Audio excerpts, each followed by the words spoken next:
வணக்கம், இது உங்கள் தினக்கதிர். எங்கள் சேனலுக்கு வரவேற்கிறோம்.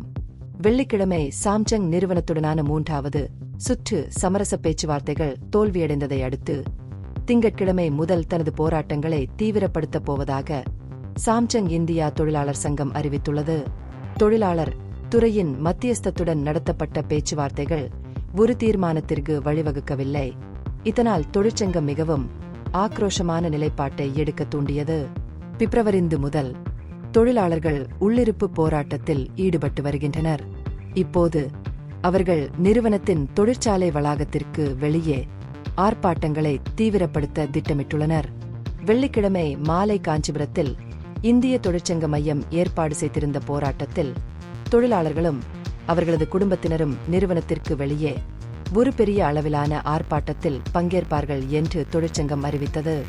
சிவு தலைவரும் காஞ்சிபுரம் சித்து செயலாளருமான முத்துக்குமார் நிறுவனம் பேச்சுவார்த்தை நடத்த விருப்பம் காட்டவில்லை என்றும் முறையான விசாரணை இல்லாமல் ஊழியர்கள் மீது மேலும் ஒழுங்கு நடவடிக்கை எடுக்கப்படும் என்று அச்சுறுத்தியதாகவும் கூறினார்.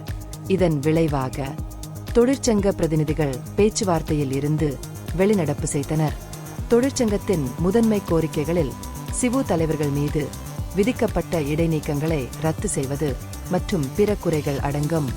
மேலும் எதிர்காலத்தில் தொழிற்சாலை வளாகங்களுக்கு அப்பால் போராட்டங்கள் நடைபெறும் என்றும் சாம்சங் ஷோரூம்களுக்கு வெளியே ஆர்ப்பாட்டங்கள், பிற தொழில்களைச் சேர்ந்த தொழிலாளர்களின் ஒற்றுமைக்கான அடையாள வேலைநிறுத்தங்கள் மற்றும் அனைத்து மாவட்ட தலைமையகங்களிலும் மாநிலம் தழுவிய போராட்டங்கள் நடத்தப்படும் என்றும் முத்துக்குமார் குறிப்பிட்டார்.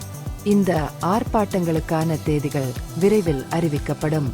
கூடுதலாக நிரந்தர ஊழியர்கள் போராட்டம் நடத்தி வரும் நிலையில் தற்காலிக தொழிலாளர்களை பணியமர்த்தி சட்டவிரோத உற்பத்தியை சாம்சங் மேற்கொண்டதாக தொழிற்சங்கம் குற்றம் சாட்டியது. இந்த மீறல்களுக்காக மாநில அரசு தலையிட்டு நிறுவனம் மீது நடவடிக்கை எடுக்க வேண்டும் என்று முத்துக்குமார் வலியுறுத்தினார். தொழிற்சங்கம் தனது நிலைப்பாட்டில் உறுதியாக உள்ளது. அதன் கோரிக்கைகள் நிறைவேற்றப்படும் வரை அதன் போராட்டத்தை தொடரும் என்று உறுதியளித்துள்ளது. இந்த சூழ்நிலைக்கு பதிலளித்த சாம்சங் இந்தியா செய்தி தொடர்பாளர், ஒரு பகுதி தொழிலாளர்கள் சென்னை தொழிற்சாலைக்குள் சட்டவிரோத வேலை நிறுத்தத்தில் ஈடுபட்டதாகவும் பெரும்பாலான ஊழியர்கள் உற்பத்தியை சீராக நடத்த தொடர்ந்து பணியாற்றி வருவதாகவும் கூறினார். நிறுவனத்தின் கொள்கைகளை மீறியதற்காக சில ஊழியர்கள் மீது அதிகாரப்பூர்வ புகார்கள் பதிவு செய்யப்பட்டுள்ளதையும் பொருந்தக்கூடிய அனைத்து சட்டங்களுக்கும் அது முழுமையாக இணங்குவதாகவும் நிறுவனம் உறுதிப்படுத்தியது. இந்த பகுப்பாய்வு நுண்ணறிவுள்ளதாக கண்டால் முக்கியமான அரசியல் முன்னேற்றங்கள் குறித்த கூடுதல் புதுப்பிப்புகளுக்கு லைக் செய்யவும், ஷேர் செய்யவும், சப்ஸ்கிரைப் செய்யும். இது உங்கள் தினக்கதிர். நன்றி.